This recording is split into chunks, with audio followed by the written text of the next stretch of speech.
and welcome to the Project Emerald Collective series. I've got the pleasure of having a chat today with Anastasia Gazis, who is joining us from Perth. And I would just love to have you tell us a little bit about yourself, Anastasia, and the different hats that you wear today. Hey Eve, thanks for everything that you do for this movement as well, and thanks for having me. Um, Love to share. So, yeah, the like all of us, we're us women, we usually wear multiple hats. There's the basic, most immediate ones that I'm a mum, and that I'm a daughter of aging parents, and a sister to four other siblings, and all those other relational hats. Absolutely. Thank God I'm not a grandmother just yet. I don't think I could cope with that one.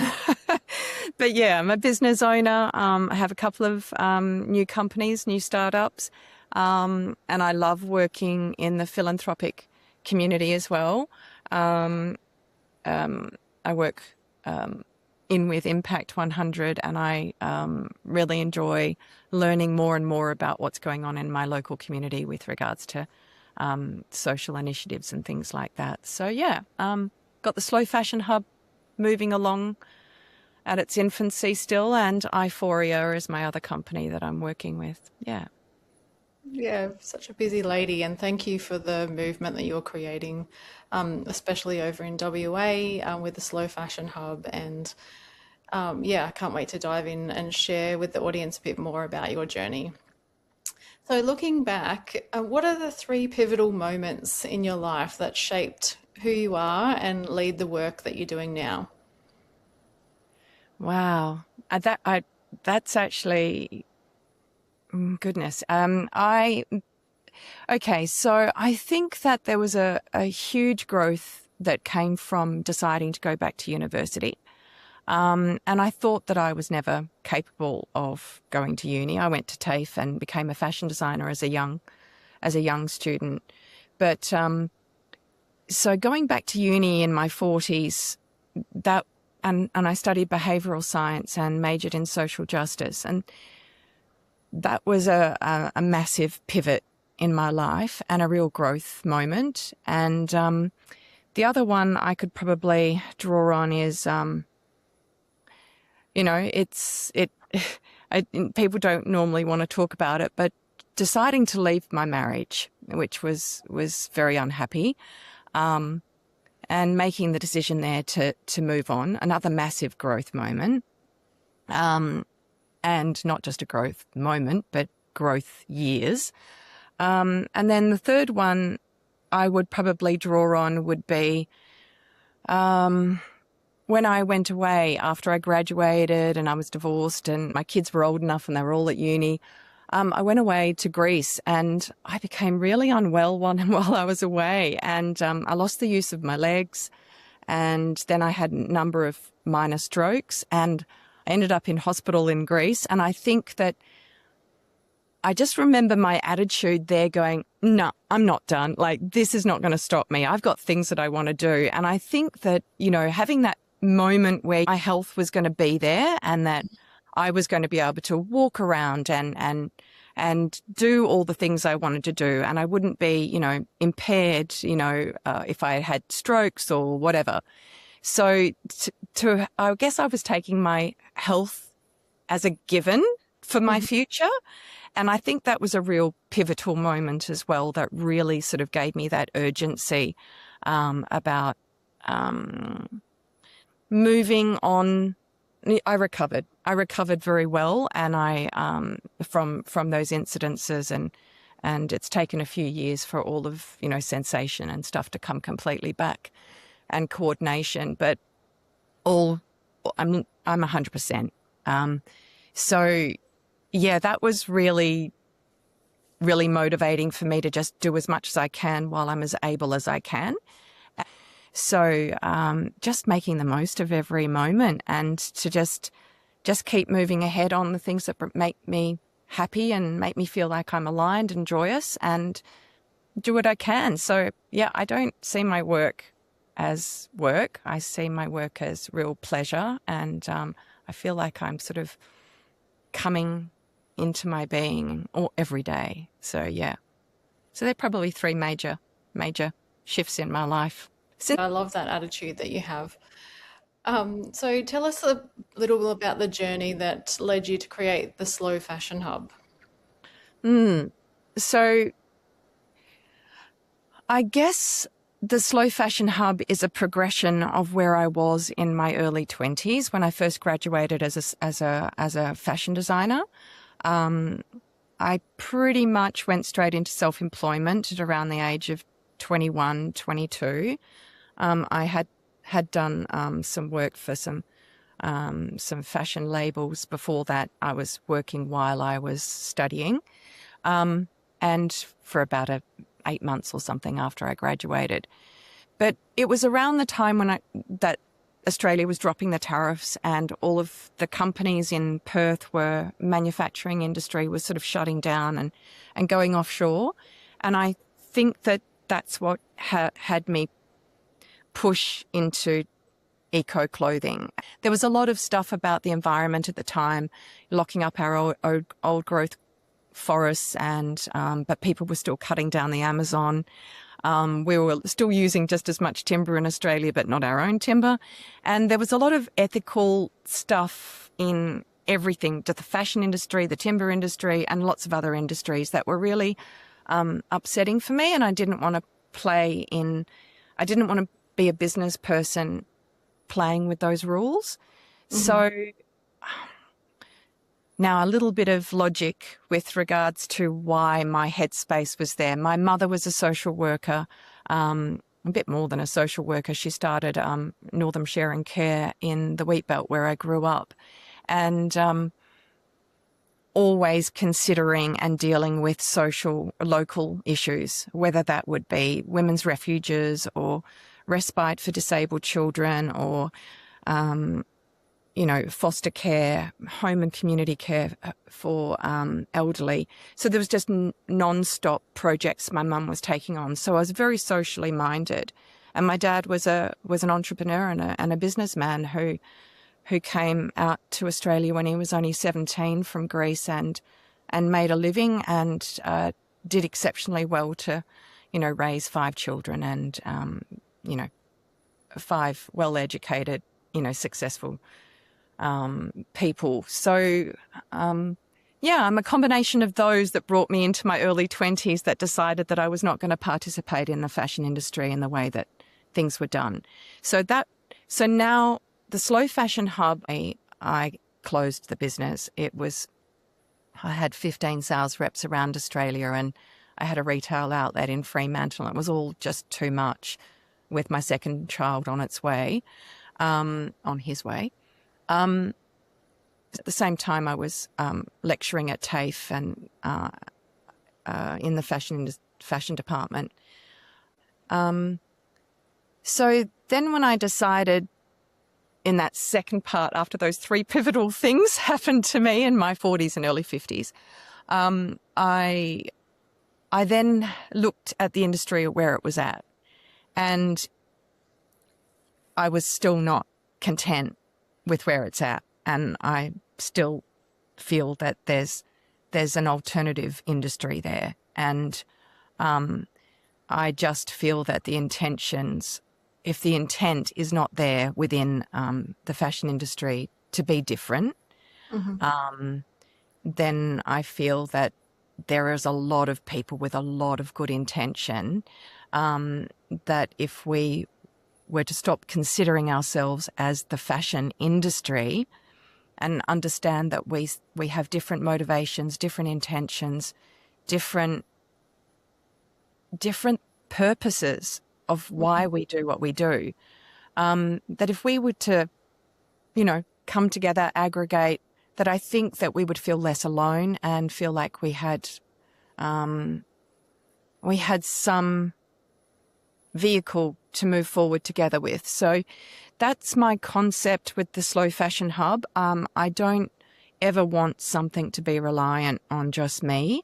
Mm-hmm. So I'm an aggregator, and wanting to provide those physical and digital infrastructures for lots of micro producers to work through, and for consumers to find us more easily and to have more faith and trust in us as that we're working together, and that we're value aligned.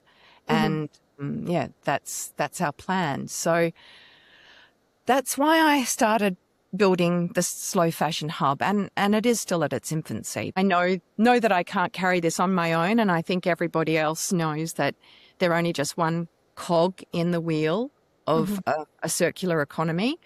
And yeah, so that's what I'm trying to do, is bring people together to collaborate and network. Yeah, absolutely. And there's definitely more power in coming together to move forward and make change. So, what continues to inspire your work today? Oh, the individual people inside it. I love hanging out with, people like you, and even though it's always virtual or on the telephone, Eve. Yeah.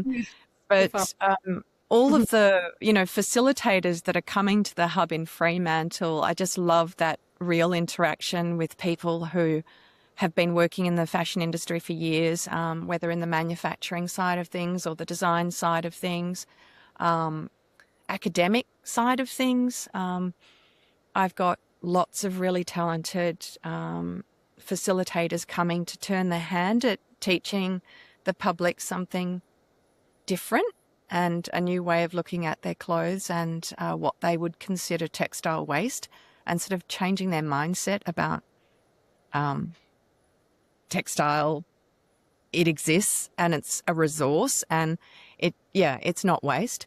So I just love everyone's ideas and inspiration. Everyone's different, got a different background. But we're coming together because, we're value aligned. Yeah. so touching on slow fashion and conscious consumption, what does slow fashion actually mean to you? Um, Slow fashion. Okay, so the word fashion is a bit contentious here because slow fashion to me is anti-fashion. um, Slow fashion is not participating in the colours of the season, not getting hooked on the styles or the cuts of the moment, not waiting for the next collection to come out so that you look like you have got the latest stuff on.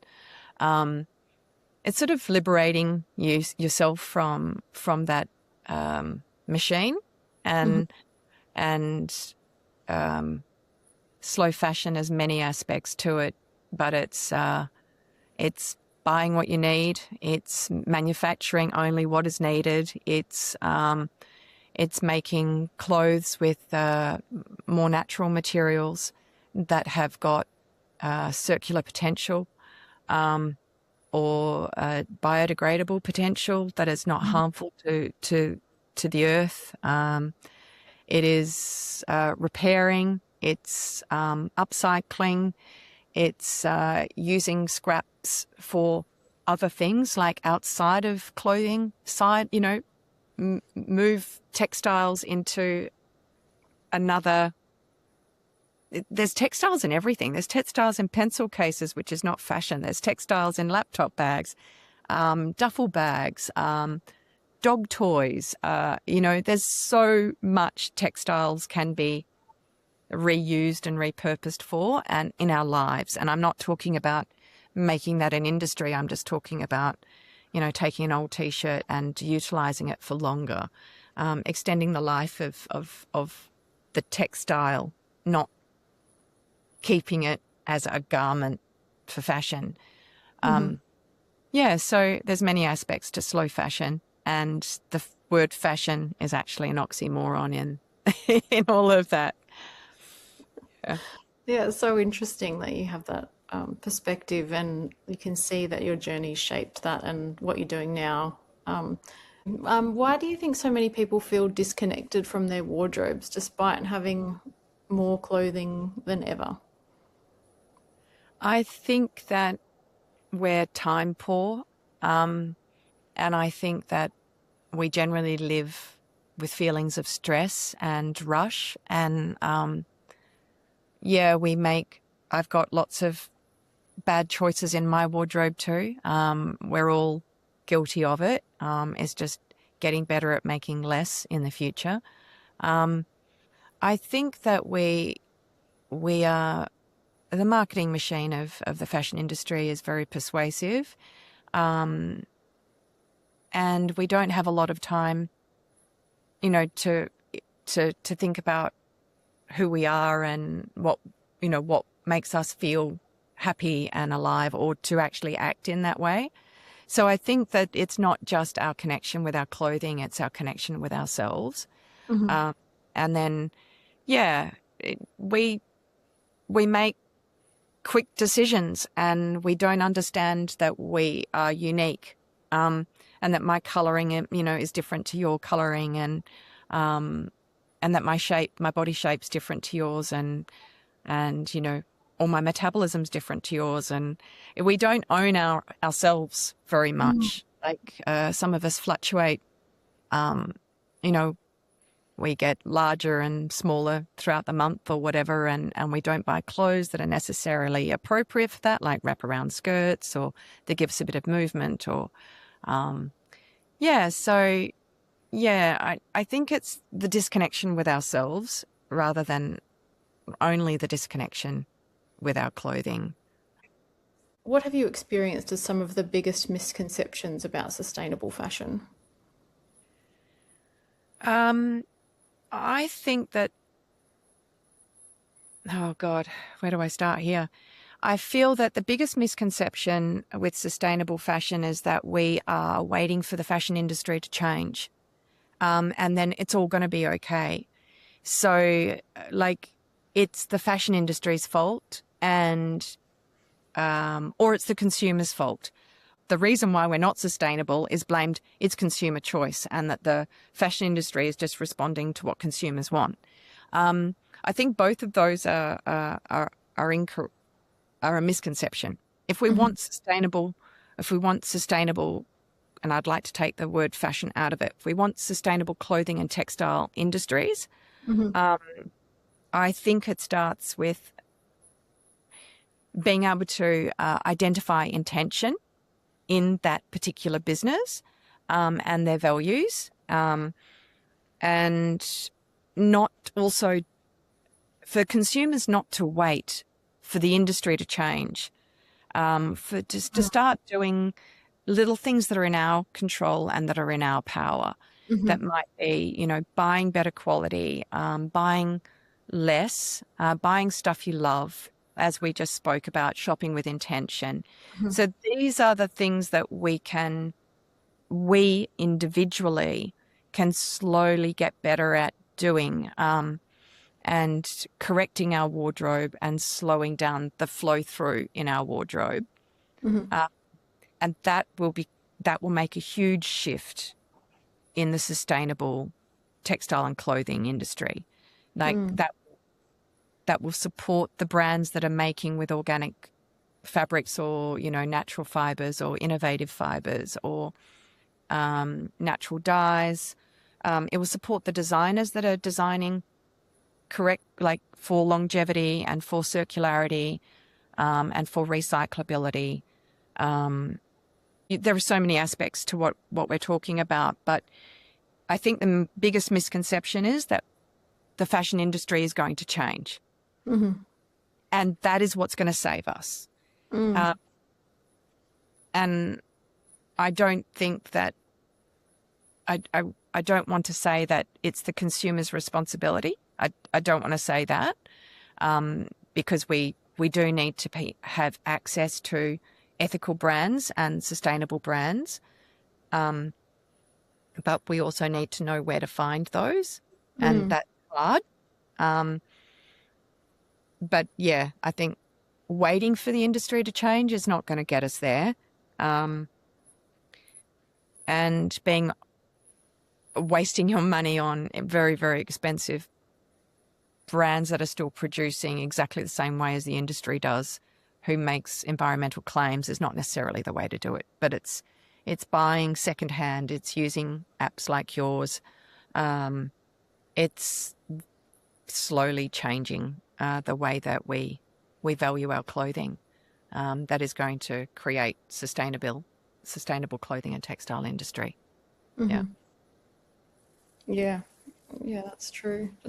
And part of the movement that we're trying to create at the Project Emerald Collective is that as women, taking our power back, being more conscious about where we spend our money, where we spend our time, and where we spend our energy, and controlling what you can, and not living on autopilot or with societal conditioning. So everything that you're saying is aligning to that, but I really think that it starts with us.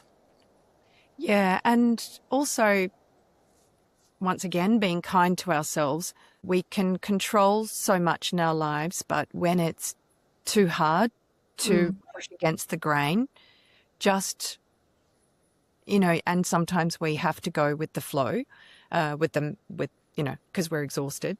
And we might buy a t-shirt from Kmart or, something along those lines. But I think we just need to just be aware of it when we do it, understand that, these are my circumstances today, and just slowly just try to do better. And don't try and make this massive commitment to shift everything in your life all at once. It's not going to happen.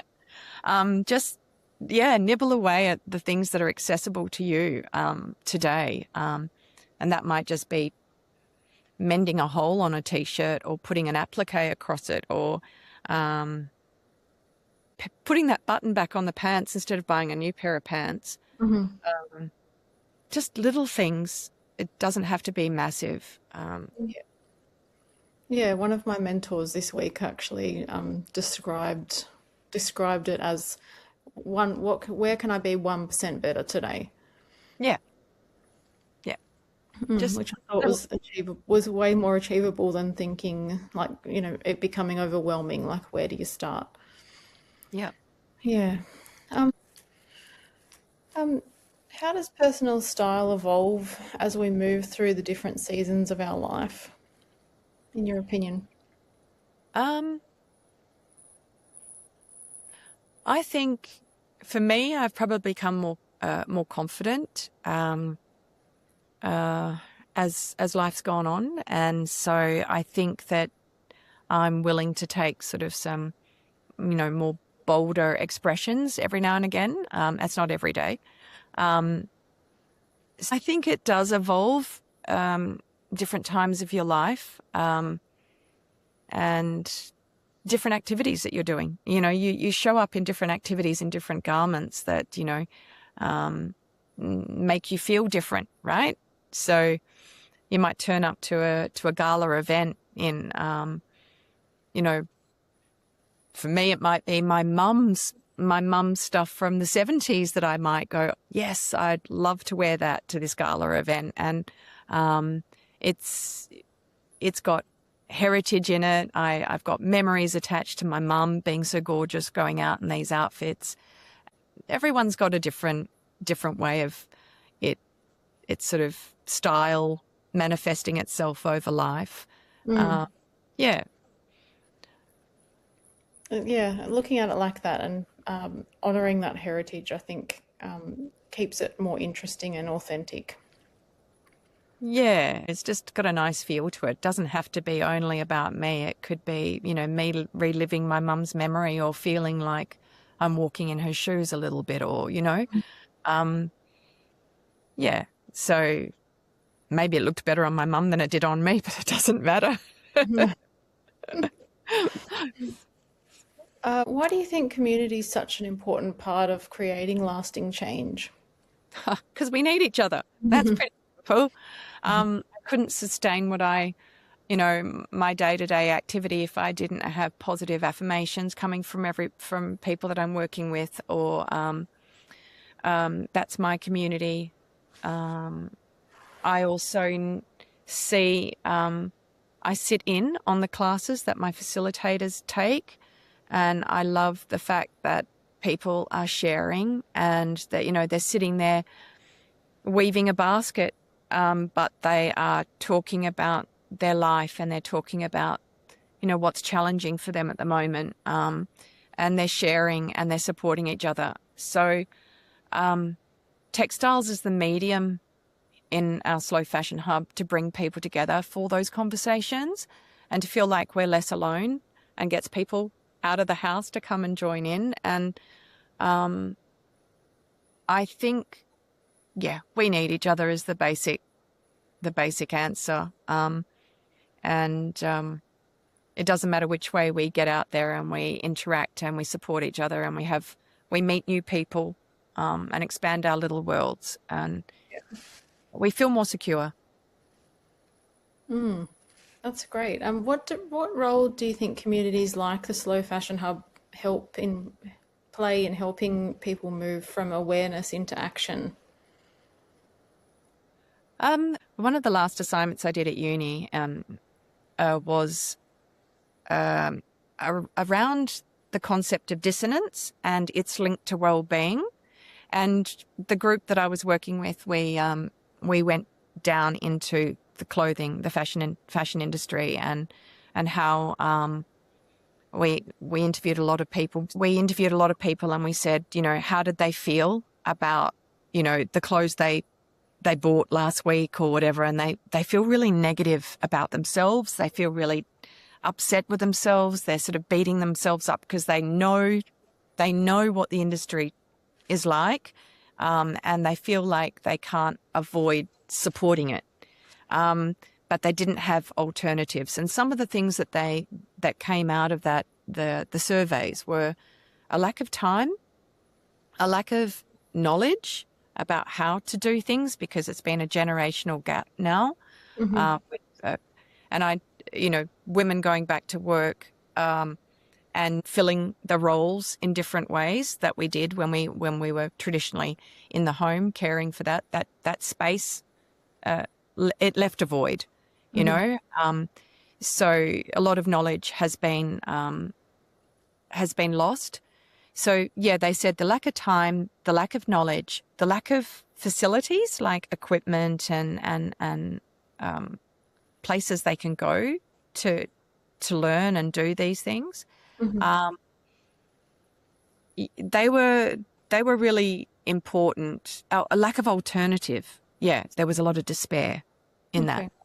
So that then caused them to be sort of stuck in no man's land, in still making decisions that they knew were bad for the world, and they wanted to do better. But that created a lot of upset with themselves and a lot of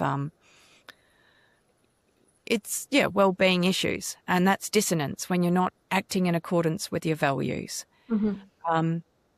Getting to the point is trying to deal with those discrepancies by making it very accessible in the community. Like there's a space in community right there in a shopping mall, right where you would go to go buy a pair of jeans or, a new item.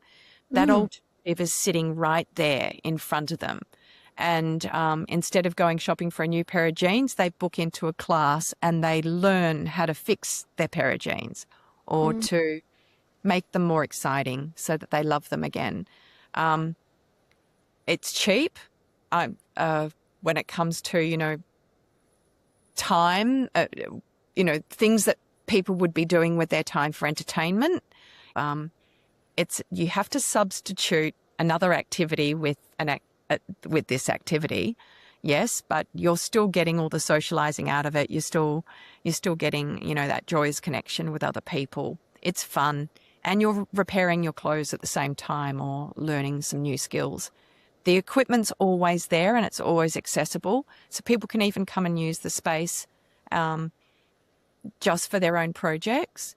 It doesn't have to be that they pay for a workshop. It can be for their own projects.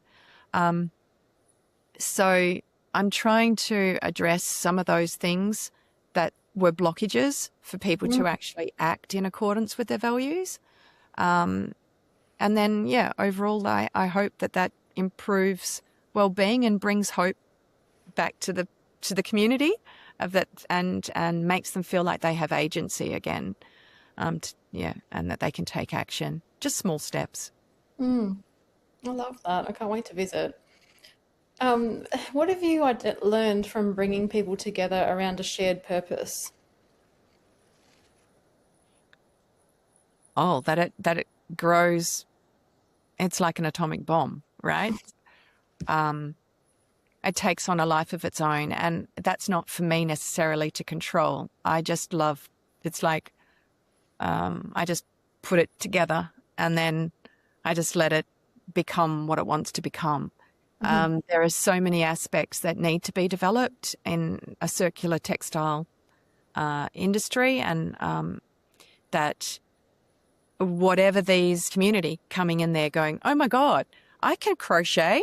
I've always crocheted. And you go, oh, well, don't be a student. Could you come and do a crochet circle? You know, it's like, and then Mm, all of a sudden they go, oh my God, it is of value. And we're pulling apart, old damaged jumpers, or using leftover scraps of wool, but that have been, donated to to good. We have Good Sammy's Enterprises here. I just love what they bring to the table, and just where that meanders and where that goes. I just love watching it become something else. Yeah, mm, I'm not a control freak. I just like to see other people do their things. Yes, yeah. I have to control the vision of what the space is to be used for, Hmm. and to hold true to the values, my values that I am trying to, you know, capture through my business activities. But other than that, once you get that alignment, you just let the creatives just go for it. And I Mm, think that the potential from that is amazing. I love that. So, if you could wave a magic wand, and what would you love to see over the next decade? Oh, the Fremantle Slow Fashion Hub physical space that has just opened is our first pilot. And it's only been there for 4.5 months, or 5 months nearly. And we're learning rapidly. But I would love to seed these all around Australia, so that, you know, clusters of people in different parts of Australia can get together and collaborate in these spaces, and teach the community the skills that they need for self-sufficiency and to do this stuff themselves. And I don't think that it's going to peter out. Like, people say, oh, well, if you teach them to do it themselves, it's like, well, where's the money in that? It's like, no, they've got more and more skills to learn from more and more facilitators. Hmm. And they will still possibly need the space to come and use it to continue fixing their next pair of jeans, or taking up the hem, or, yeah. Um, I'm not concerned about that, because then the next thing you know, they'll learn another technique and another technique from someone, Exactly. or they become teachers themselves. Hmm. You know, they've spun off into another creative option. Someone was talking about hanging a loom on the wall, and using the fabric scraps to start weaving, rag rugs and things like that within our space. We don't have a huge space, but we can do that on the wall. And I went, yeah, why not? Let's knock up a frame and see if, you want to start sharing how to do that. So we just keep, it's endless what people are capable of. And yeah, I would like to see over the next decade, yeah, the slow fashion hubs. Well, that's from a business perspective, but I don't even care if it's not the slow fashion hub. I just want to see these things Hmm. occur. And I want to see, the tiny little micro producers who are struggling to make a living actually be able to make a living out of doing the right thing. Hmm. Um, and Awesome. And just on closing, I've loved this discussion today, so thank you. What advice would you give to your younger self? trust my instincts. trust my instincts.